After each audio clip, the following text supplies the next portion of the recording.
science podcast, Morty. We gotta record a podcast. Oh, jeez, Rick, we gotta do a podcast right now. It's a podcast. It'll be but about I gotta science. do homework. Don't be a Jerry, Morty. Don't be a Jerry. Well, I don't want to be a Jerry. I guess we'll do a podcast. What's it about, Rick? We'll do it about science. No, fuck science. There's too much science. We'll do it about seasonal anime, Morty. It'll be great. I don't watch a lot of anime, Rick. I'm already an unpopular guy at school. That's fine, Morty. I'll just beam it directly in your head, Morty. Oh, okay. I've got it science. Safe? Is it safe to do? I've got science MacGuffins, Morty. I can do whatever. Okay, is it safe, Rick? I want to know if it's safe, Rick. I can do whatever the plot demands, Morty. Oh, okay. I can do whatever the plot demands. Okay, I understand. And so this is the protagonist seat. This is not anything to do with Rick and Morty. Prolonged Rick impression hurts. I am Alex. And I am Rick Sanchez. Yeah, that's Rick Sanchez. No, that's Ian. And we are sorry if we gave you the wrong impression.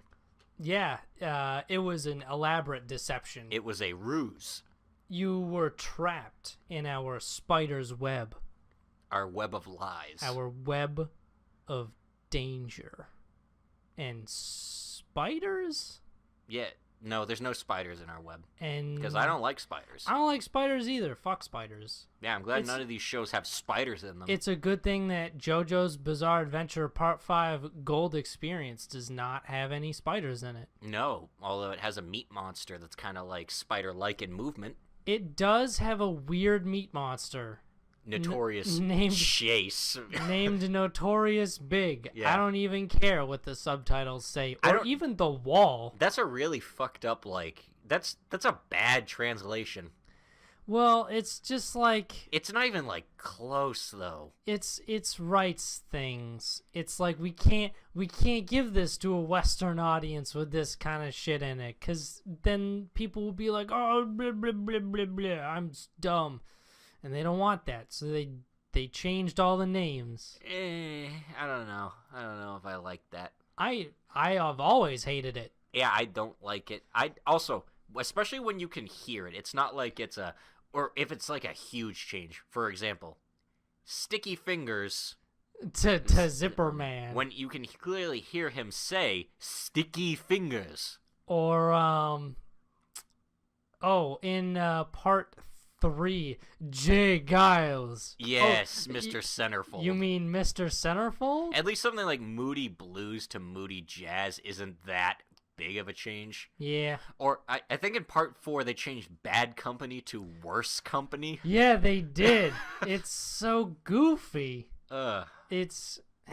Well, Notorious Big shows up. Yeah, and so they were planning to escape Venice, and as they're getting on their plane and they're checking it out. I just want to say, as soon as I saw them surrounding a plane, I was like, shit's gonna go wrong. Oh yeah, it's like that's where the next battle's gonna be, on that plane. Because anytime they get on a plane in JoJo, bad shit happens. But there probably won't crash at least this time, because Joseph Joestar is not flying on that plane. That's true. Joseph Joestar is not the pilot, so they probably won't crash, maybe. Mm-hmm. I'll give that a definite maybe. Although Giorno is related to him, so Giorno should definitely not try to fly the plane. Is it in the bloodline? Who knows? Yeah. They're surrounding this plane, and this fucking dude just walks up and he's got this big smile on his face, and he looks real creepy. And he looks like the most obvious stand user I've ever seen in my entire life. I don't even know why they questioned him, where it's like, yeah, that dude whose head is a square.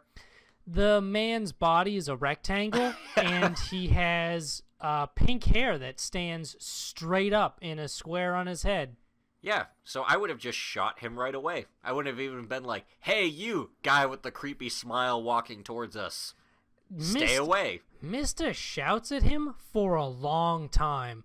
Mista gives this dude plenty of warning, and he shoots him in the leg and is like, all right, now I'm giving you another chance. You can go away now. And then he's like, he actually doesn't even say anything. He just brings out his stand, and Mista shoots him a lot. And he dies. And then they're like, well, that was easy. And they all get on the plane. Yes. Turns out it was not that easy, because Of fucking course not. Yeah, it turns out this stand is like the thing. For whatever reason, it only seems to activate after the stand user has died, and it's just like a creepy fleshy blob that absorbs other people's flesh and or stands. Which makes me wonder, does this stand have to be like, is it just like, it reminds me of the stand from part 3, the sword that was like a sentient thing on its own. But then how did that become one of the boss's elite guard? Or how do you control that? That is a good question. I do not know. But yeah, so they're on the plane, and the stand ends up on the plane with them, so they're in a confined space, so it's like Alien. It is basically Alien. And Giorno realizes, hold on, something's kind of funny.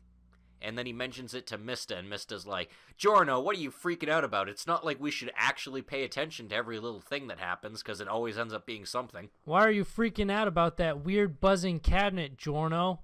And Giorno's like, 'cause it's a weird buzzing cabinet.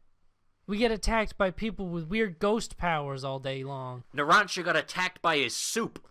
Narancia got attacked by his soup and then his own tongue. Yeah. So I think that would be prudent to, pay attention to. Yeah. But then after they think, oh, it's nothing. Wait, there are some fingers in here. It's just a freezer. And so with fingers in it. And Bruno's idea is just to chuck the whole thing out, which is just a great idea. I think it's awesome. And he does, and then they think they're all good, and then Giorno's like, there's a bunch of weird writing on the wall here. Yeah, why is there like pizza and what the enemy stand's name is Notorious Big, even though it is still written Chase on the wall. Thank you, Crunchyroll. Yeah, fuck you, Crunchyroll. I hate you, but please continue to give me free anime content that I still pay for because I don't want to watch. I was about to say, it's not free content if you pay a subscription. Because I don't want to watch commercials. It's inconvenient with the amount of anime I watch per week. Also, you can't watch the most recent episode if you don't. That's true. We're not here to give them a sponsorship, though. They're not paying us yet. Pay us now. Pay us and we'll give you a shout-out. And give us a retroactive one for that last shout-out. Yeah. But there's all kinds of weird-ass writing on the wall. And Giorno's like, what was writing that on the wall? And he looks down at his hand, and there's like a pen coming out of his wrist. And he's like, I was the one who wrote it. And I'm like, why is the stand doing that? Why? Why would it just announce its presence like that? Maybe because we would never find out the name any other way. Probably not, because it doesn't talk, because it's a stand. And then it starts eating his arm. So his response is to try to cut his arm off, but it actually affects his stand as well. Yes. And Mista shoots his arm off. Which is dope as hell, but also not a very good idea. Also sounds painful. Yeah. Like, because think about it, one bullet's not going to shred through your arm, so... I think he shoots him like 3 times. Yeah. Yeah, it's not great. But Giorno can, like, Deus Ex Machina that. Of course he can. But then there's a problem where it's still going around and attacking, and it turns out it attacks the fastest thing in the room. It is a motion tracking thing, and it matches the speed of that object as well. And it fucks up Mista's Sex Pistols, which puts him out of commission. It gets Narancia because it attacks Little Bomber, which puts him out of commission. And then Giorno gets it lodged onto his hand again because it's going to go after Trish, and he makes some movement, so it attacks him. And Giorno realizes the only way to get rid of it is to basically send it flying by cutting off his other arm. Gotta lose my arm, fam. And everyone's like, Giorno, that's a terrible idea, but then you can't Deus Ex Machina yourself if you do that. And he's like, sorry. And then he loses his arm, and it flies out the window of the plane along with Notorious Big. And one of his buttons, his ladybug brooches, falls off. Which and it you makes, can tell, like, that's his thing that he does. It makes the golden experience noise, and I was like, oh, that's going to turn into a hand. Yeah, that's his arm. And then after Bruno's all upset, and Trish is like, can't he fix it with golden experience? And he's like, no, golden experience and sticky fingers both use their powers by connecting their fists. But Giorno doesn't have arms anymore. He can't grow back the arms he lost. Oh no! And that also means we can't heal Mista or Narancia.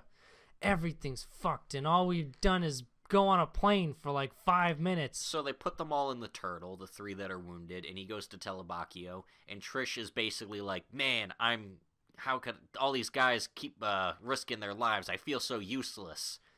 Muda. And then the stand comes back. Yeah, because of course it does. It tracks the fastest object and matches its speed. And the plane would obviously be faster than Giorno's arm. Yes. So it latches onto the plane, and then it gets back into the plane, and Trish is like, oh shit, it's in the plane, and then she realizes that the brooch is actually turning into Giorno's hand. And then I think next week we're finally going to see Trish fight. Yeah, I want to see Trish's stand. I know the name of it. I don't know what it does. Spice Girls. Of course it is. Of fucking course it is. I wonder what they're going to change it to. Oh, that's an even better question. Hot women. I almost... Spicy women. Yes. I don't know. Spicy women. High-temperatured ladies. That's her stand. High-temperature ladies? That's going to sound awful in the dub. Yeah, I want to see Trish fight. I do too. Rising of the Shield Hero, we get to see another fight that is also Muda. Yeah, a fight that basically Narufumi kind of just sort of... He just plays hard defense, which I guess is what the shield guy should do. He has a shield, it's his thing. And everyone else is shit. Yeah, basically, Glass is like, hey, fight me now. This is the boss fight. You need to fight the boss. She's like, why don't you send your minions to attack me? And they're like, did she... And like all the other heroes are like, we're not Narufumi's minions. And then they attack her. All at the same time, and they use the same attack, which makes me like, oh yeah, they all spec'd in the same skill tree that doesn't really do anything. They're like, meteor... thrust, meteor slash, meteor strike. This was the strongest one in the game, so it's got to be the strongest one in this one, but it's not. And it does nothing to her, and she basically just, like, tosses them all back. She literally blows them away with wind. And then Narufumi tries Iron Maiden on her. I love this because this whole fight is like Glass standing still and getting hit with Narufumi's attacks, and her just being like, no, you gotta try harder. Come on, bud. Come on, you gotta try harder, bud. And he tries the Rage Shield, fucks up with that, doesn't work. And then he realizes, hey, I'm just gonna run away. This is not a fight I can win. And he's like, I noticed there's a counter. Like, the wave's about to end soon. Let's just leave. And then he does. They fuck off. They leave and run away, and then the counter runs out, and Glass is like, damn, I have to leave. Shit. Next time, now Fumi, I will get you. And then she floats up into the sky. And then he's just chilling out because the wave's over, and then some guards like, hey, you gotta go to the castle. And he's like, why the fuck would I want to do that? And then the king's like, I watched the battle. You did pretty good for the shield hero. I order you to tell me how you got so strong. The interactions between these two people just make me groan. He basically tells him, he points to the floor and says, I'll tell you, but in my world, it's proper if you're asking someone to something, you say, please, I beg of you. Grovel. Please enlighten my ignorant self. And then the king doesn't take kindly to this. Surprisingly, he gets a little frustrated. And I dare say he gets nettled. He gets a little nettled. And the guards are like, hey, you can't insult the king like that. We're going to slice you with our swords. And he's like, I'm so much more powerful than everyone in this room. I could kill you all, like, instantly. Without even thinking about it. And everyone's like, he's got a point. We got to put the swords away. I got one shield that probably reflects all your damage back at you. And then the king makes I got one with snakes. Yeah, I got one with fucking snakes, dog. Then the king makes the mistake of being like, well, if you're going to be a butthole, I'm going to come after your party. And he's like, I'm going to go after your slaves. And then he's just like, Nani? He's like, you fucking do that, I'm going to kill you. I'm straight up going to kill you. I'm going to hunt you down. and I'm gonna kill you. And then the king gets actually afraid because this guy is way stronger than all the heroes he put his eggs in the basket of. Now Fumi gets the scary face, and he's like, it works. He passes him his intimidation check. And then after he leaves, Melty comes in. There's a weird lady who shows him like this weird cross, and she's like, hey, you're doing good, dude, but that's getting the attention of some bad people, so you better be careful. And he's like, wow, that's weird. And I'm like, that lady is working with Melty. And or the queen or something. Or the queen. Or one of those people who's on the Shield Hero side. Yeah. And then the king's all sad there, and then Melty comes in. He's like, hey, it's my daughter. I'm so happy to see you. Watching this, like, 55-year-old man get berated by a 12-year-old and, like, cower in fear from her is kind of amazing. You know what? I guess it really is a matriarchy. Because before I'm like, it's a matriarchy with a king. No, he's just kind of filling in because the queen's not there. Yeah, the queen's off doing her own thing, so he's just having the seat. And then his 12-year-old daughter's just basically like, hey, Dad, why did you get in a fight with the Shield Hero? And he's just like, if I'm nice to the Shield Hero, I'll lose more family. If I'm nice to the Shield Hero, he'll know that I have feelings for him, and then I lose. Then I lose this one. Yeah, no, he basically just says how he can't respect the Shield Hero even if she, like, asks him to. And then Mine comes in, who's just awful, and she's like, awful. She's like, hey, little sister, you should take my advice and just go and, like, you know, fuck off or something. But she says it in a nicer way, not like that. But she's just like, hey, how about you fuck off and it's none of your business? But she says it in a nicer way, not like that. Hey, as the crown princess, i.e. the one who's gonna inherit the crown, maybe this is none of your fucking business. Yeah, maybe, you know, you should leave this to the important people. Mine. And then she's all like, you little bitch. And then after she leaves... You leaves... little piece of shit. And then Narufumi's gonna head to the country named after the shield. Naturally. Yeah, makes sense. Sounds like he might get a more of a warm welcome there. And apparently they're more welcome. Apparently the other demi-human country is racist. Is real racist against humans. But this one's racist against demi-humans, so I guess there's just a lot of racist in this world. And then Shield Hero is like their little happy medium, sitting on the very edge of the continent. Yeah. Wonder how that works. I guess, although, if you're like beast people, or if you're demi-humans and your god is technically a human, I guess you would have to be. Yeah. If they, like, you know, pray to the shield guy. I guess so. Boss gives them a lot of cool shit before they leave. He's like, here, have some... he's a cool guy. I like Boss. He's such a cool dude. He's just like, hey, I like you, kid. Have some free shit. Even though he feels like the dude from Sword Art Online who basically becomes the shopkeeper dude. Yeah, he does. But he feels better than that. He has more personality than that. Because at one point... he's still that archetype. Yeah. But he's got good personality. Because at one point, like... I like all the merchant people. Even the slave, like, trader guy. The slave trader is great. Because he's so weird and... He doesn't feel evil. He just feels like, I just sell other people. He's just a capitalist. That's what I do. So many of the characters in the show are great. And as they're leaving, all of a sudden Melty shows up and she's like, hey! Stop. Please stop fighting with my dad. You should go back and apologize to my dad, because then my mom will yell at him.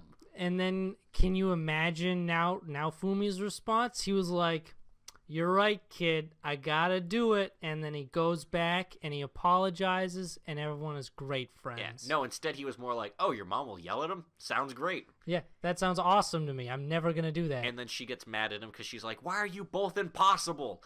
And then he notices for some like all the dudes in the background are holding a crystal ball, the guards, and they have like this weird smile. And one dude unsheaths his sword and runs forward, and it looks like he's going for Melty, who the shield hero, naturally being the good guy that he is, kind of pulls her in and holds up his shield to protect her.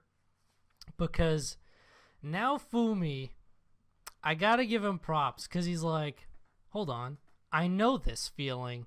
He's like, this is a setup. This feels like that time I was accused of rape. Oh shit, this is a setup. And he said that, and I was like, yo, they're gonna try and kill Melty and blame it on him, and that'll fuck everything up. Also, I don't think the dad is doing this. I think this is all the sister. I fully believe that mine is behind this. Yeah. I don't think the king is brazen enough to try and pull something like this off. Also, it seems like he actually does like his daughter. Yeah, he's just kind of afraid of her and the power she has. But, yeah, so mine's trying to basically do a little coup on her sister and get rid of her and blame the shield hero. Which, why did they have to wait for her to be with him? Couldn't they just kill her right anywhere and just be like, oh, shield hero did it, and everyone's natural, like, I wonder if dislike of the shield hero would just kick in? I don't know. That's a good question. Well, because... Also, the kid would believe it regardless. It's just like, hey, Dad, the shield hero killed my sister and your daughter. He would totally believe it. Yeah, he would be down on that 150%. I knew I'd lose more family. I knew it. Everybody, send the army. I actually think Melty's going to end up joining the party because they released a new promo poster for the second part of it, and it has her with the group. I was pretty sure she was going to join the party once her own personal guard tried to kill her. Yeah. And I was like, can't just let her walk home after that. Yeah. And you know what? I'm glad because I like Melty. Me too. It's weird seeing like political intrigue in a 12-year-old girl. She's like competent for her age at what she's like doing. It's more Promised Neverland shit where you get like children. Where you get children who are just very competent and stuff. Yeah. And I guess that's a good segue because that's all that happens really this week in Shield Hero. Yeah. And finally, we finished the two shows. Conveniently, we put them right back to back anyway. The two that are not over, that are still going to have another core. It makes the next list a lot easier to write. Everything else here is, and now the end is near. And so they face the final episode. Starting with the Promised Neverland. They escape.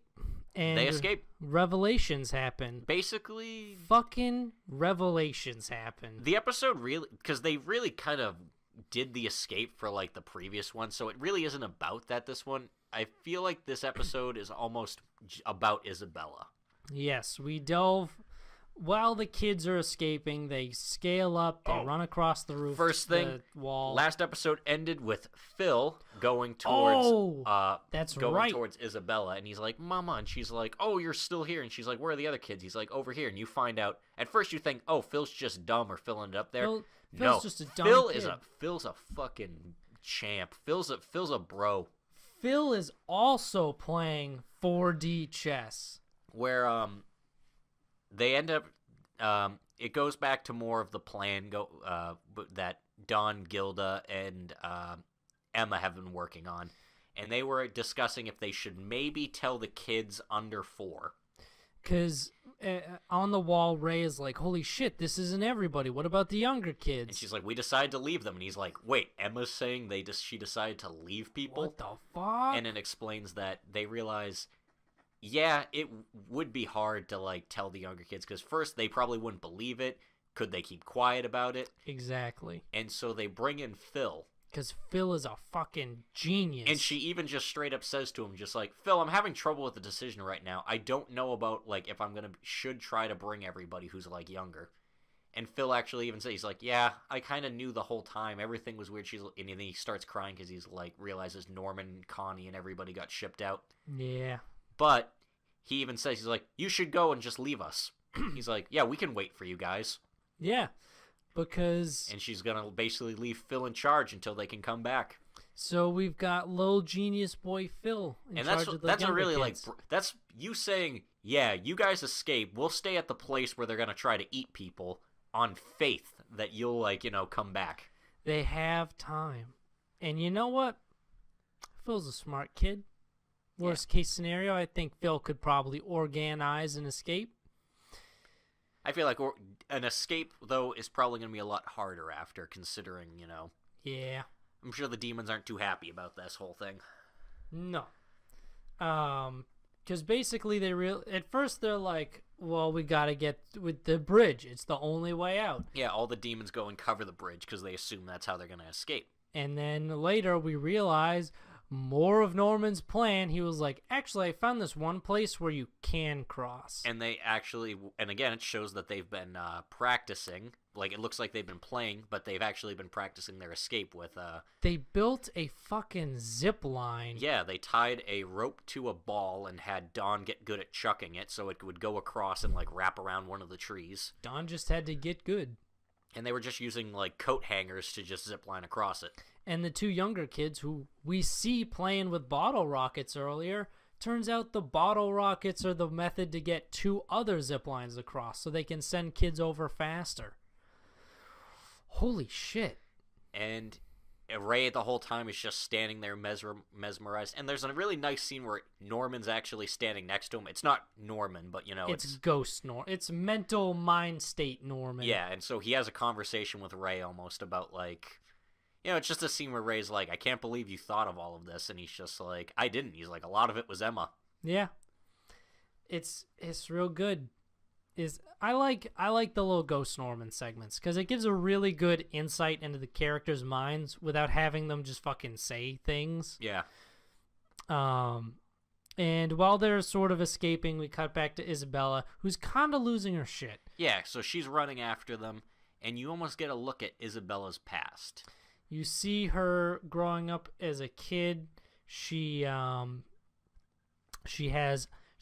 a boy she likes, but he gets shipped out. And he's playing on his guitar that song that she's always humming. Yes. And after he gets shipped out, she's like, I'm gonna escape because my boyfriend is gone. And then that's when she climbed the wall and realized, it's a cliff!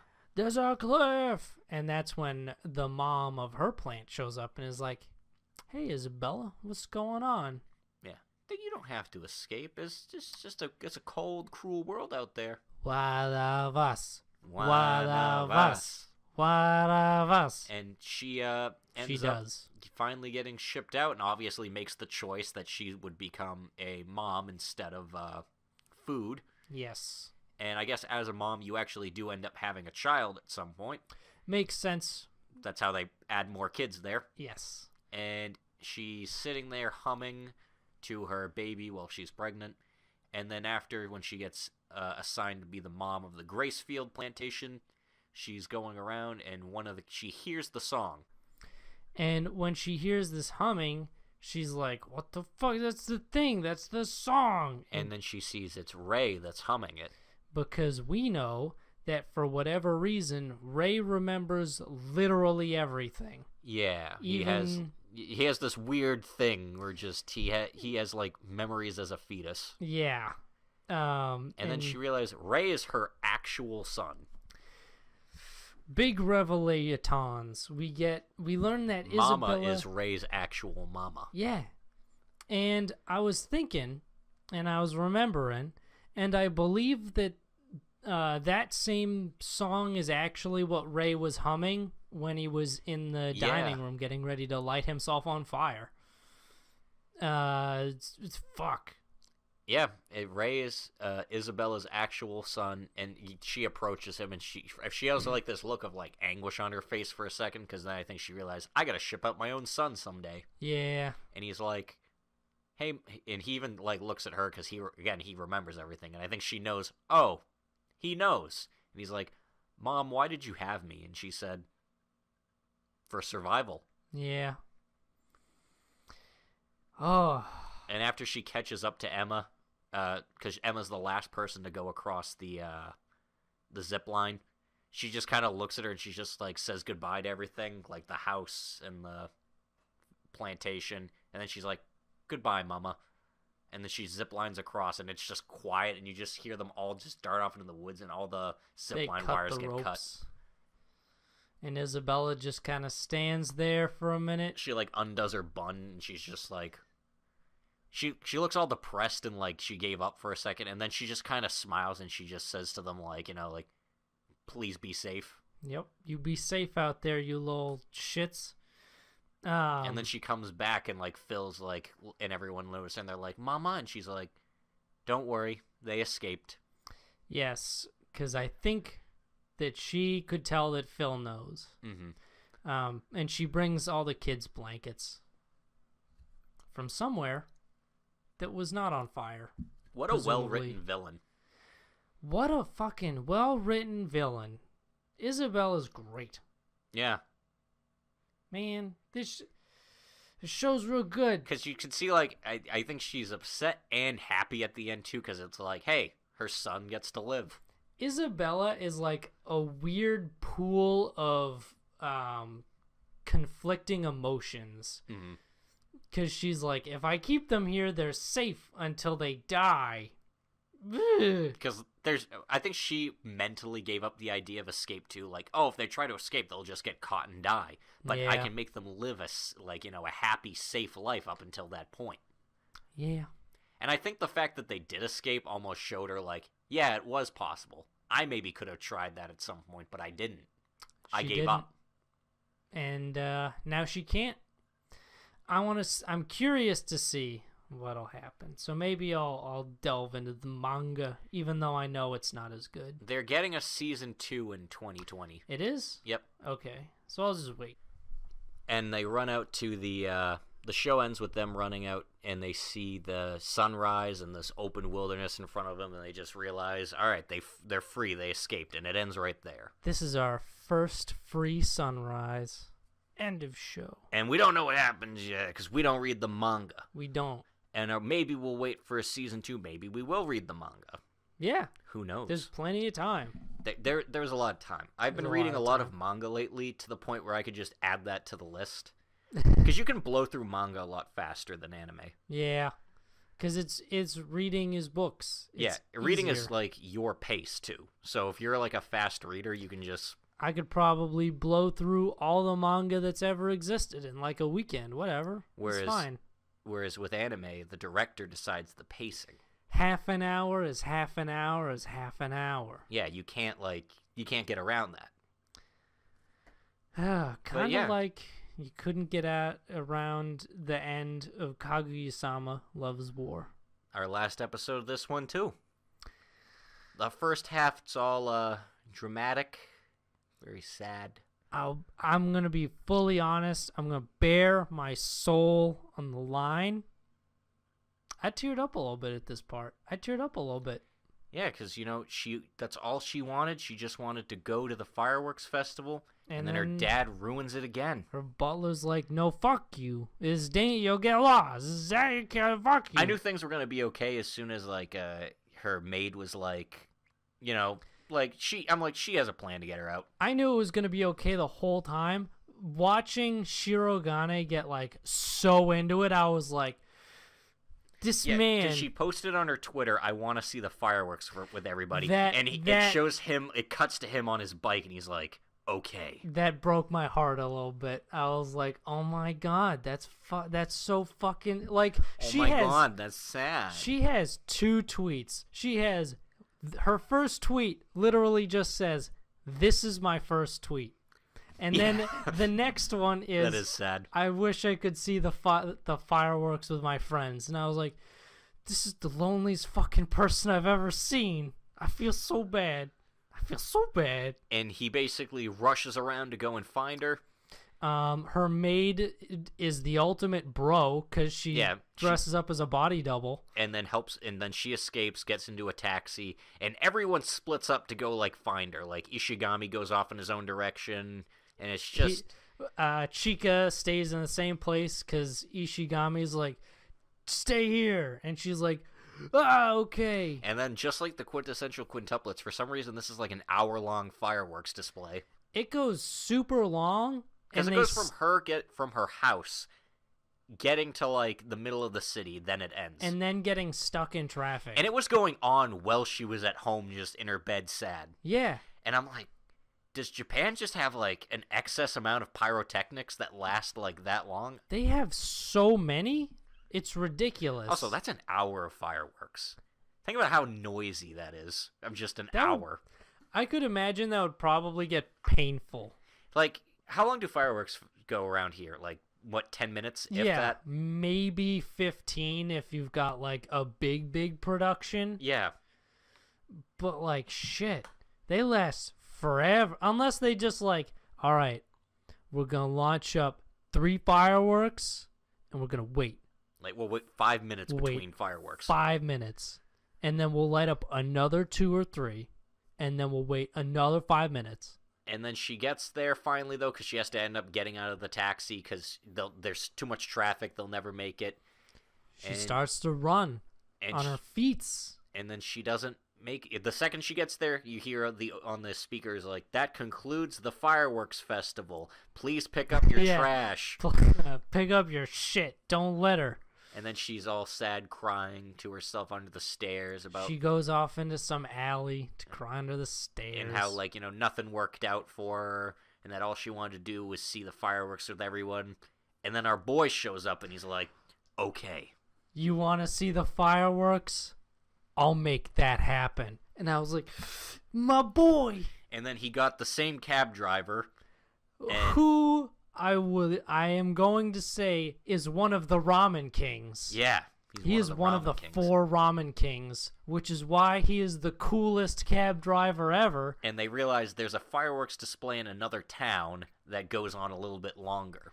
And Shirogane does not even sit down in the cab. He is like hands on the 2 front seats, like sitting up. He's like, we're going on the expressway. We're going on to the sea tunnel. We're doing it. And they're like, can we even make it in time? He's like, I don't know, but it's worth a gamble. It's worth the gamble. And then the cab driver is like, he's like, I like your spirit. All right. I'll show you something just once. And then he starts, like, flooring it. I'm going to step on it. And he just goes. And Ishigami's like, who is this guy? Who is this and then, like, cool cab driver? And then it says under him, like, he's one of the ramen kings. It gives him, like, his own poster card for it. He, like, looks at the camera, and it's, like, his name, one of the 4 ramen kings. And I was like... The ramen kings are the best people. And then they end up on a bridge, and as they come out of the tunnel leading to the bridge, the fireworks go off, and they get like a front row seat right on the bridge to all of them. But Kaguya doesn't actually watch the fireworks. No. She's too busy because the president's basically right up against her. He's right up on her. And she's like, I know I really wanted to watch the fireworks, but I couldn't take my eyes off of Shirogane. And I couldn't even hear the fireworks because my heart was beating so loud. And I was like, oh, you're hitting me there, Sho. You're hitting me there. You can't do that. Don't hit me there. That's not cool. Stop it. Ow. Please. Stop it, Sho. Come Stop on. it. You can't do that. You can't. I can't see the fireworks either because the tears are too thick. Waterfalls from my eyes. And then it ends, and then we get to part 2. And part 2 is it's kind of their usual bit. It's a transition from that event into going back to normal stuff. And he's embarrassed by all like the cringeworthy stuff he said that tried to make him look cool. She's probably gonna think it was painful, and she's just bashful because she's like, holy shit, I got the super feelings for the president. And so neither of them can face each other. They literally spend like the whole day just walking past each other. It's like, all right, we'll have to say something if we cross paths, but they keep not doing anything. It's great. And eventually Chika gets in on it, and she's like, oh, I get it. It's an asterisk, and they like do a thing where like, they are you trace making the fun lines. of us? Chika, what are you doing? And then Ishigami comes in, and Chika's like, he just passes them because he's like, hey, what's up? He accidentally makes it a triangle, and everyone just jumps on him. And they're just like, are you trying to be like, are you making fun of us? And he's like, I don't know what I did, but I'm going home. Ishigami is shot down. Because they're doing like a plane analogy. Yeah, it's a plane analogy. Their faces are planes, like it's like Thomas the Tank Engine world. It's Shirogane the plane engine. And then after Chika's like, because it's like a dog fight. Ishigami four's a crowd, and they're like, actually, Chika, three's a crowd. Yeah. And then she gets all upset and leaves. Because Kaguya gives like the coldest delivery of this I've ever heard. She's like, actually, Chika, 3 is a crowd too. And she's like, huh? And I was like, no, Chica. Not really. And that part didn't hit me in the feels. No. And then they try to talk to each other again, and she ends up bumping into him, and her head's on like his chest, and she says to him, "President, I have something I have to talk to you about." She's like, "About yesterday," and she accidentally hits him with the broom. Yeah, she jabs him with it. It must have been painful. And then that starts ringing in his mind, painful, how painful. Ugh. And he's like, I know. Anyway, I gotta go. And he starts sprinting out of the place, and then she chases after him, and then we go into a running credits end sequence. Where basically our two lovebirds run past all the characters. Everybody. And they end up in like a kind of a field, and they're just like staring at each other, surrounded by everyone, and Kaguya looks at him, and she's like, I'm gonna make you say it. And they both give each other the kind of look. It's like a knowing glance where it's like, now we know, but we're still gonna go at the game. Read the manga. A lot of that. Yeah. Pretty much all of it. Read our manga, please? Read the manga. Please, we have a manga, and you should read it. Read our manga. Much like the fucking... quintessential quintuplets. Library full of quintessential quintuplets manga. But not the show. Turns out Futaro got sick. Yeah. And they're looking for who are they looking for? Because they're looking for Itsuki, but she's dressed up as Ichika. That's right. I remember there was some weird bullshit that I couldn't remember. Yeah, and they think, she must be lost or something. She's probably on the dangerous trail. And Futaro's like, hey, I'll go look for her. Ichika, come with me. And they're up on the ski lift, and he's like, hey, is that Ichika down there? And she's like, no, I don't think that's her. And he's like, probably not. That's a man. Yeah, that's a guy. And then he pulls off the hood off of her, and he's like, found Itsuki. And she's like, how'd you know? And he's like, you have bad eyesight. Also, you called me... Fuck. She called him Usagi-kun. Usagi-kun. Yeah, his last name. The most formal way. Yeah, and Ichika calls him by his first name. And he's like, I might not know everything about you guys, but like, I can at least tell by that. I know that much. And then she was basically doing this to see if he was like their dad, and because they don't like their dad because he sucks. And then, I love their dad. I think he's great. Yeah. He actually, from reading the manga, he's an alright character. Not as much as I love Futaro's dad. Yeah. Because holy shit, his dad is awesome. Yeah. Like father, like son. Like father, like son. Because it cuts to a point later on where it's like at their wedding day, and like the sister's older, and she's just like, I can't believe Big Bro forgot the wedding rings, and he's like, like father, like son. It's so good. But he's like, yeah, Itsuki, I figured it out. I solved your wig puzzle. And then after he kind of collapses onto her because he's all sick, and she's like, hey, you're being way too forward right now. And then she noticed, he doesn't look good. Oh, you just look like you're dying. Oh, maybe we should do something about that. So they do something about that. Yeah, they bring him back to the bald, rat-faced teacher guy. Yeah, I guess he's just the administrator that handles everything. I think he's like, they called him head teacher, so I guess he's the one in charge. Probably. Because I know that whenever I had a problem in school, I went to the heads of the school. I went to the very heads. No, I think like he's the head teacher of the field trip. Because he's still one of their actual teachers, but he's just in charge of the field trip. So it's like, hey, something's wrong with the field trip or something. I don't know. You're in charge of this whole thing. We've got a problem. Yeah. I didn't volunteer this year because of these specific reasons. I hate doing this.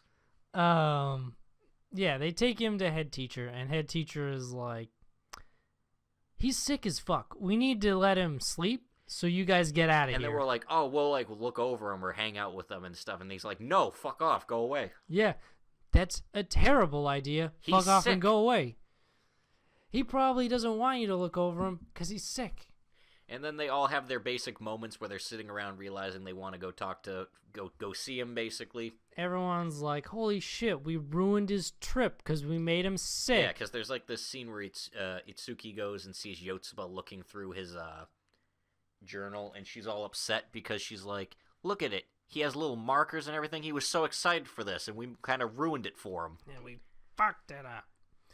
But they didn't. And they all snuck into his room separately? Yes. All 5 of them snuck into the room separately while the teacher was sleeping. Without noticing each other. And without getting caught.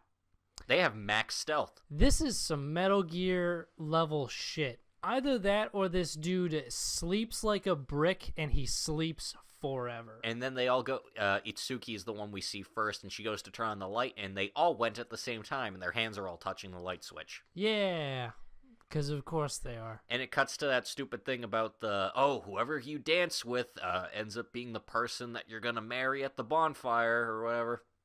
Because... And you think, who's going to hold his hand? And you see Itsuki does, and you're like, oh, it's got to be Itsuki. Cop out, all of them did. Yeah, fuck you. Everyone does. Everyone does, so you still don't know. You don't know. You're not better than Negi. That's the mangaka.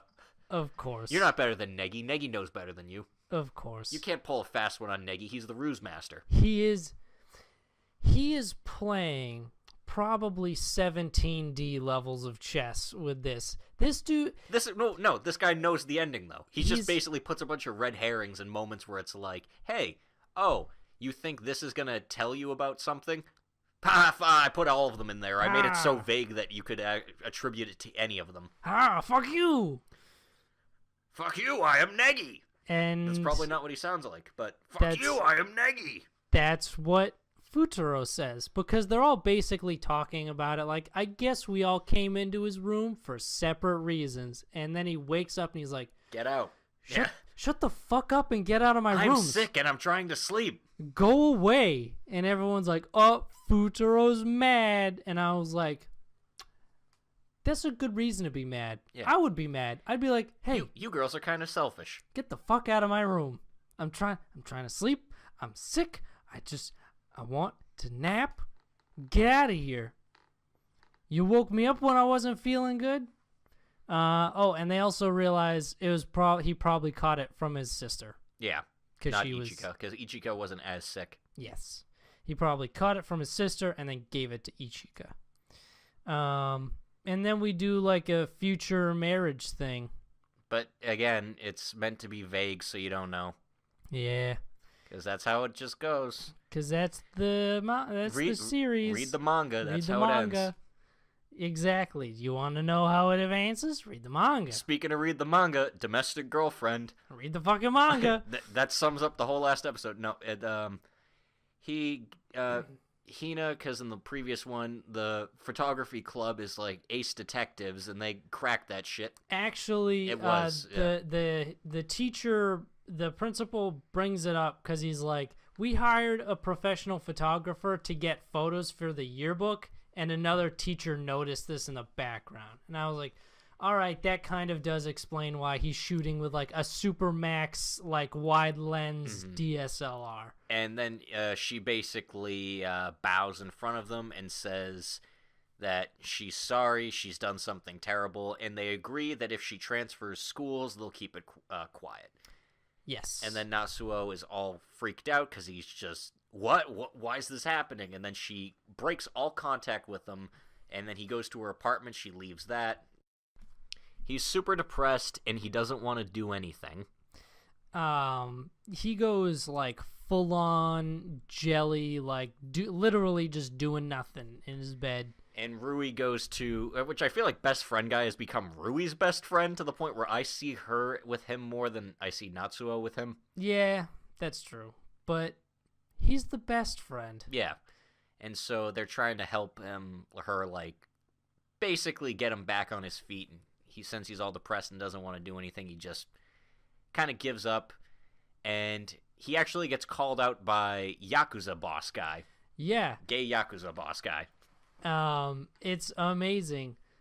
Marie sets up a meeting with him to go to a public bathhouse, and he's like, I'm glad you came. And he's like, well, you said that you would come to my house and drag me here yourself if I didn't come. So, yeah, that's why I'm here. And then as soon as they're in the place, he's got like a huge Yakuza tattoo on his back. Because of course he does. He was a higher up in a Yakuza family. Yeah. And then they kind of sit and they have a conversation with each other. And he actually gives them like a real like... It's a real good character conversation. Where he's like, hey, yeah, when I decided to kind of live this lifestyle the way I did, my dad decided, he was pissed off at me and never wanted to see me again.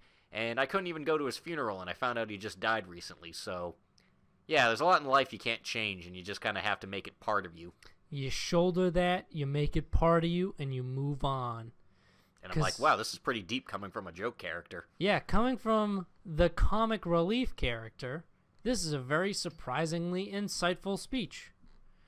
So he gives him sort of that pep talk, and Natsuo, he takes it to heart, and he grows a little bit as a character. And he goes and sees his literary club teacher.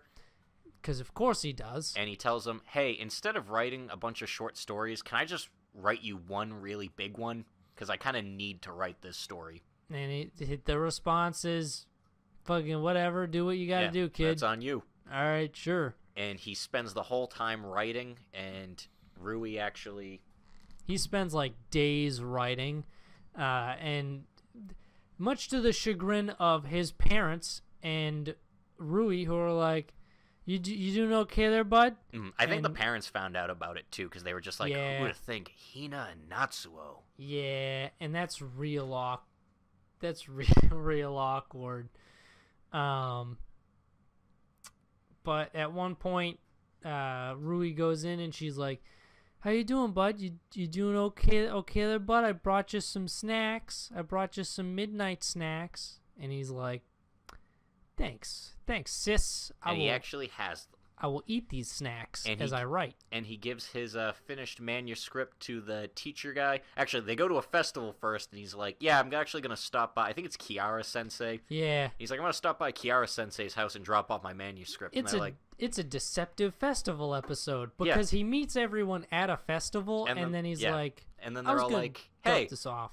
Let's all go drop it off at his house. And then he's just like, why is everyone here? Why don't we just go hang out with our literary teacher on New Year's Eve? It's like, hey, teach, we're just going to bust in on your house. Oh, sorry for the intrusion. Yeah, whatever. Nice place, nerd. Look at all these books, nerd. But yeah, no, they drop it off, and I guess he secretly submits it to a young novelist contest, and Natsuo wins. He wins the amateur section. And he actually hooks him up with connections. So you know what? Creepy teacher turned out to be pretty cool guy. I would want that guy to be my teacher.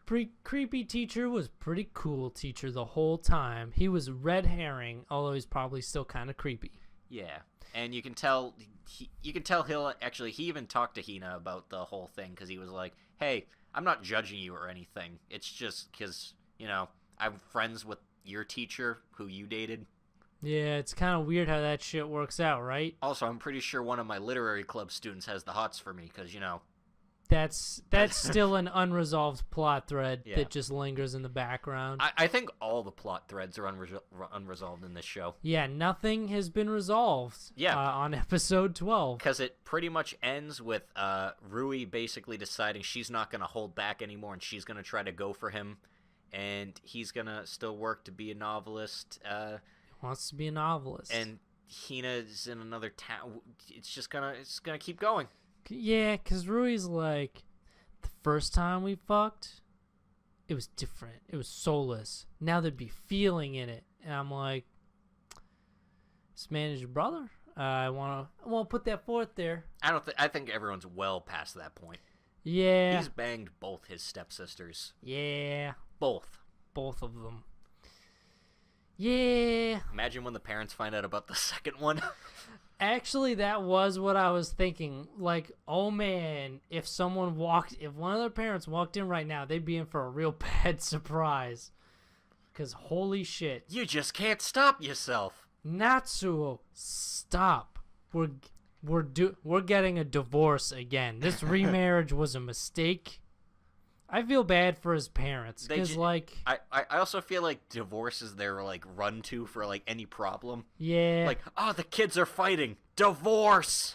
our remarriage was a mistake. Oh no, not to eat all the peanut butter. This remarriage was a mistake. Yeah. I don't know. Maybe I'll read the manga for this one too. Who knows? But I feel like I'm just gonna get a lot of back and forth, and I don't know if I want to put myself through that. Yeah, that's probably what it's gonna be. I'm just gonna wait for the end, like wait till it ends, and then someone's gonna be like, "Hey, it won. So and so won," and I'll be like, "Cool." Nah, got him. I'll read the last chapter and be done. Yeah, read like the last 3 pages. And it's like, "Oh, cool, Rui won," or "Oh, cool, Hina won." Oh. Neither of them won. It was Book Girl the whole time. How did that happen? Momo won. Momo wins. We all know that Momo gets with Alex. We all know. We all know. We all know. My favorite character in the show. This is one thing. That is another. This is one thing. That is another. And you know what's another thing? Magic Girl Spec Ops. This is definitely another thing. Because Kurumi... Nothing gets really resolved in this one either. No, read the manga. Yeah, read the manga. Do you think they're going to actually finish off, do battle with any of the main people? No. With the Babel Brigade. Babel Brigade, no. It like sets up a bunch of plot threads that that aren't going to go any. Well, they're going to go places in the manga, but it's not getting a second season. Yeah, I watched this and I was like, why would you bother? You're not getting a second season. I would be genuinely surprised. I feel like maybe it's just it didn't have a good place to stop. And like, there's no like. I don't think this series has like an arc where it just ends for a little bit and then you dick around until the next arc starts up. It just kind of goes. Yeah, that would make sense. That would actually explain a lot. This episode's mostly like reminiscing of like the past and stuff. Yeah, everyone reminisces. We basically get introduced to Chinese girl in the last episode for no other reason than to know that she exists, and she made herself blonde. She not only made herself blonde, she got plastic surgery on her face. Yeah. She looks like such a different person now. She looks like that Brazilian lady that we had earlier. She does look like Brazilian lady. She doesn't even look like Chinese anymore. Because reasons. We won't know. She wants to make money or something. She only cares about money. She wants to be an assassin. Like, they go through everyone's reasons, and she was like, I fought for people, now I want to fight for money after. Like, it's so disjointed that I don't even feel like we gotta talk about it in order. Like, Tamara, the Russian girl, ends up going back and they're like, hey, we're very proud of you. So is your sister. And she's like, oh, goody, my sister. And she runs in, and then her sister's there, but her voice sounds all like, techno screech. Yeah, it's a bunch of static. And then she goes and hugs her, and it turns out it's just a big teddy bear thing. And then it's a D-sauce. And then the Russian government's all there, like, watching, like, yes, we are keeping control over her. Yeah, we use D-sauce to control our magic girl. We are the Soviet Union, so we are evil. Yeah, the Russians are bad. And then Mia drinks a smoothie and talks about some of the loose plot threads with another CIA lady. Yeah, about like, oh, we got this thing happened with the cube guy, but it doesn't matter because we're not gonna get there. Yeah, I was like, this doesn't matter. Queen has sex with Scissor Girl. They scissor. That's bad. That is bad. It's 0 out of spin. Yeah, they do have sex though. Yeah. And it's like, it's fairly, I would say it's more gratuitous than anything we've actually seen in Domestic Girlfriend. Yeah, because this show has devolved into edgy fan service. Yeah. We're done with the 80s action movie stuff. Besides the torture scene where she's, so girl's getting tortured and Kurumi's like, have you ever seen the movie Red Scorpion? Yeah. And I was like, I think whoever made this really liked that movie. Yeah, she's like, I always watched the torture scene in Red Scorpion.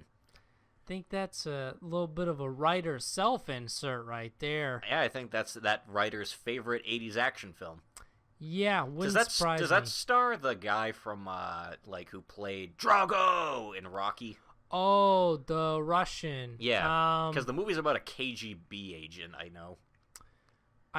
I think so, but I don't can't, know. I only saw like the cover, and it's a big blonde dude that looks like it might be the guy from Rocky. It's been so fucking long since I've seen. Like, I saw that movie. I haven't once. seen it, so I've seen it once a long time ago, and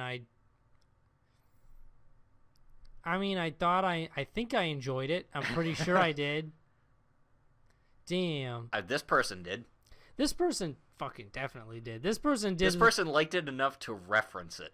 Yeah, that proves that it's the tip of the cream of the crop. Cream of the crop. And Kurumi even says, she's like, yeah, you probably don't even know anything, but I do have to torture you once. I have to torture you once to make sure you're not lying. And then she brings in she injects the brain thing that makes her senses go like... wacky. Yeah, go wacky. And then she shoves a needle through her nipple. Yep.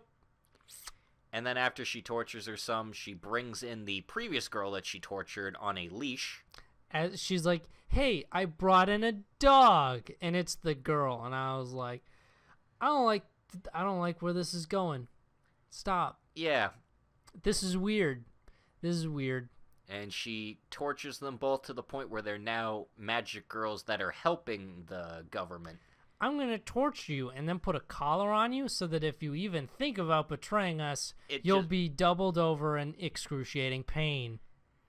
And, have fun. Yeah, and then they now work at the maid cafe. Yes. I like that scene, though, where they're all running, taking their orders and stuff, and, like, the mercenary girl ends up tripping and, like, knocking a bunch of stuff over, and then Kurumi, like, kind of pulls out the syringe as, like, a threat. It's pretty good. I do like the scene at the maid cafe, because before they go in, Rapture's like, are you sure you guys want to come in here? The food is kind of expensive and terrible. And they're like, yeah, we're going to do it. And throughout the whole montage, it's just like, this is actually awful. This is the worst food I've ever had. The ice cubes were cold. Yeah. Well, it'd be hard not to. I guess that's the highest praise we can give. Yeah, and that was a and they do paperwork. That's pretty fucked up that, like, imagine you get tortured to shit by this person. Like, you get next level tortured to this person can actually heal everything, so they can basically near kill you and bring you back. And now you have to, like, serve them coffee and in a maid costume. Yeah, and you just have to be like, all like, everyone's palling around, everything's great. Yeah, that's kind of fucked up. Also, I don't know how, like, if the manga in some point they become, like, actual party members. That would be weird. Think about that. I think that's where that's going. It's like, hey, we're teammates now. I know you basically tortured me to the point of insanity, but we're buddies. Yeah, we watch each other's backs. Kurumi's kind of fucked up. Kurumi's fucked up, and I love it. It's great. She's a great character. Kurumi is a great crazy bitch. Great crazy character who's a good guy. Yeah. Whoa. A lot of moral gray in this show. Yeah, that seems to be the big theme. Is moral gray. Kind of like the color palette in this most recent episode of Golly Air Force. Golly Air Force. Yeah, you know what? It's kind... I'm kind of glad we're done with this one. Yeah, me too. Turns out Rhino, like I thought, was bad. Yeah. She got corrupted by the place. And then they spend the whole episode running away while everything turns into crystals. Rhino shoots at him. She has a gun, and she shoots at Kay. Which is, I'm wondering how she misses. They're like special combat, like... Well, thing. maybe they're made to fly planes, not shoot guns. But they shoot guns in the plane, so they have to at least have that sort of, you know... I don't know how that shit translates. It's poorly defined. But yeah, so she tries to kill them, and you know it turns gray, like the sky turns like black because the Langoliers are finishing eating everything. Yeah. And then they fly away, and she chases them, and she's all fucked up looking, like her eyes are like, you know, all red, turning into crystals. Yeah, she basically gets covered by Z crystals. Yeah, and she's all like, "There's no difference between the Z and the enema. Let's just stay here forever." And they're like. And for some strange reason, Kay is like, I'm not down for that. Sorry. And they fly away, and Grippin almost gets, like, corrupted mentally by it, but then he's like, Grippin, you're my partner, and she snaps out of it. I give you the power of friendship. Believe in the heart of the cards, No, Grippin. it's the power of love. Yeah, believe in... I don't know. I don't have a good one for that one. And they straight up just blow up, Yeah, they Rhino. kill her. They kill Rhino. They get in a dogfight, and they murk the shit out of her. And then, it's great. Then they escape, and... they meet up with Phantom and Eagle, and it turns out they were only gone for 3 hours. Yes, they were gone for 3 hours. Because, when you're in, like, Langolier land, time doesn't flow normally. It's different. Time is different. Yeah, because technically in Langoliers, they're outside of time. Exactly. There's these meatball things that eat time. And there's meatballs that eat time. Yeah, they just eat time as, like, that's... Maybe we've solved it. Maybe the Zai are crystals that eat time. And all of humanity is outside of time, which is why they're currently seeing the meatballs eating time. Exactly. Basically, it was stupid. They end up escaping, and he wakes up in the hospital, and... yeah, everything is fine. He basically... Yashidori... Oh, Yashiro Dori. I did like this. Yashiro Dori shows up, and he lights a fucking cigarette and they're in like, the hospital. hey, it's a hospital. He's like, come on. They wouldn't let me smoke on the whole flight. Don't be like that. They didn't let me smoke on the 5-hour flight over. And he basically explains why that probably happened to Rhino was because the Americans put a lot of fail-safes in her that didn't really let her have much of a personality. Yeah, fuck you, America. Make your drones more like people. Turns out America's shittier at making waifus than Japan. Who'da thunk it? Yeah. And so he's like, yeah, they put a bunch of fail-safes so she could never betray us, even though she did. And they're like, he's like, the Japanese still have fail-safes too. And he's like, what is it? To make them really love humanity. Yeah, I feel like you might end up, though, with like a HAL 9000 thing. Yeah, I feel like you'd get like how Phantom was at the start of it, where she's like, I don't care if they burn down Japan as long as I can save the rest of humanity. It's like, as long as the maximum number of humans survives, I don't care about the minimum. I will gladly let a country burn to save the rest of the world. Yeah. But now she's not like that, I guess. Kay fixed it. Kay fixed it.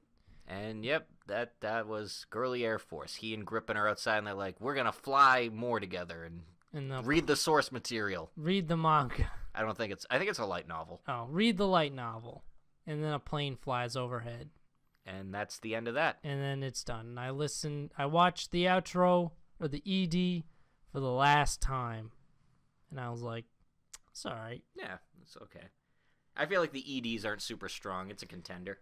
Yeah. And that was Winter 2019.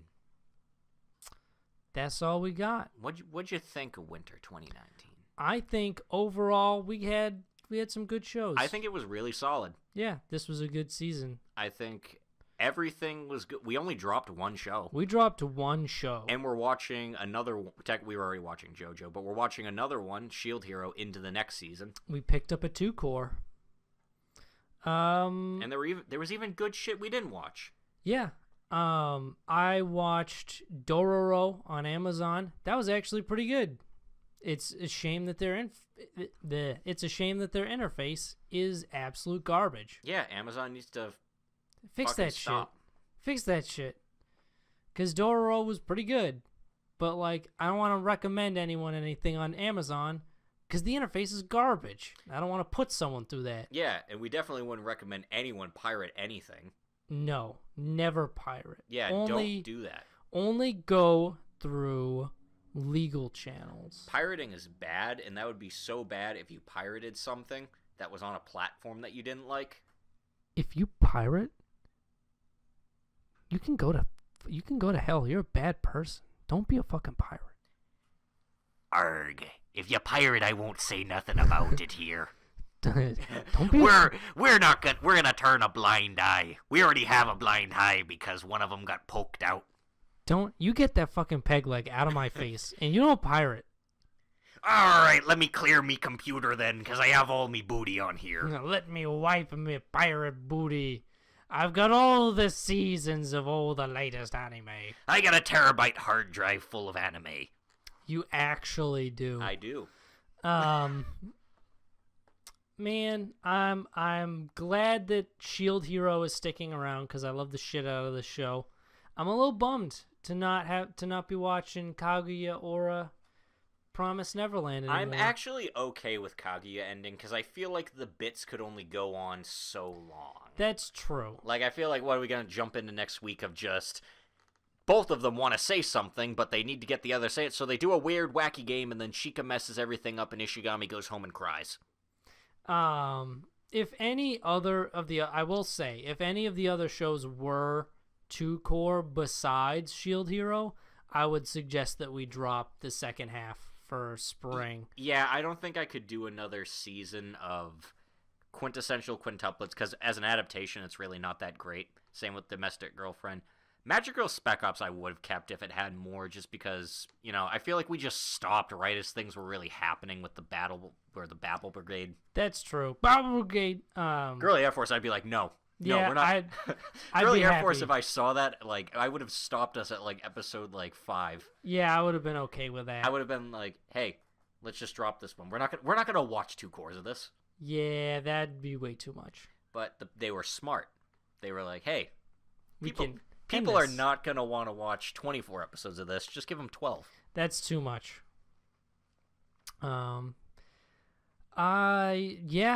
Next week we'll have JoJo and Shield Hero as normal. Shield. And then we're going to have our awards. We'll dole out some accolades. I hope we get a new OP for Shield Hero next week.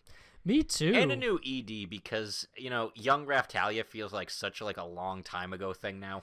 I think it will, because, like, it's what JoJo always does. You change the OP, you change the ED too. Yeah, but they only did it like almost basically near the third half of it. Yeah, that's true. Whereas like part 4 had like 3 of them. Yeah. But yeah, you know what? I'm sad to see things go, but I'm excited because we got new shit coming out. We can look happily towards the future. I love watching new shit. New shit is great. I hope nothing gets picked up by Netflix, because I would rather stuff get picked up by Amazon than Netflix. Yeah. Because Netflix is like, hey, do you want to wait like 6 months? And then we'll release it all at once? Mm-hmm. No, we don't. Arg, Netflix, I found a way around your system. Yeah. Yeah. Why you gotta be like that, Netflix? Just release the weekly shit weekly. Just simulcast, bro. Simulcast. Come on, bro. Come on, bro.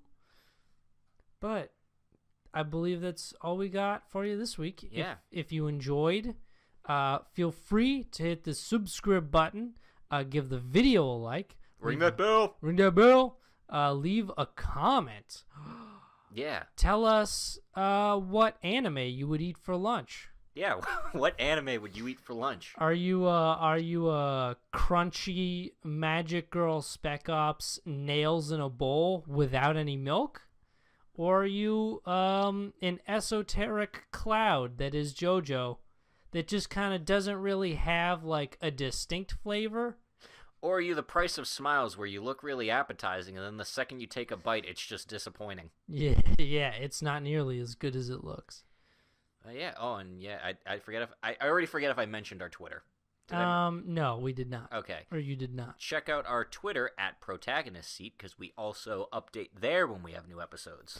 And occasionally, there are dank memes. Occasionally. May-mays. I feel like you put a lot of pressure on me when you say, like, you know, hey, there are dank memes. I'm like, I gotta find a fucking dank meme now. I do, and I do it on purpose, because marketing is important. You strive me to be better. I push you to be a better version of yourself. You believe in the me that believes in you that believes in myself. I believe in the you that when you close a door, then you open your window to get outside. Is that is that a reference to something? It is a reference to the weird saying when God closes a door, he opens a window. which is a weird saying because it's a lot harder to get through a window than it is a door. Yeah, just open the door. And most houses have 2 doors. Yeah. So just like open a different door. I don't know. But yeah, that's join us next week for the winter finale. We will dole out awards and have a good time. Yeah. See you there or see you square. Bring some chips. Yeah, we're out of chips. Yeah, we are out of chips. Bring some chips. They will not be provided. You need to, it's BYOC. Bring your own chips. See you next time. Goodbye.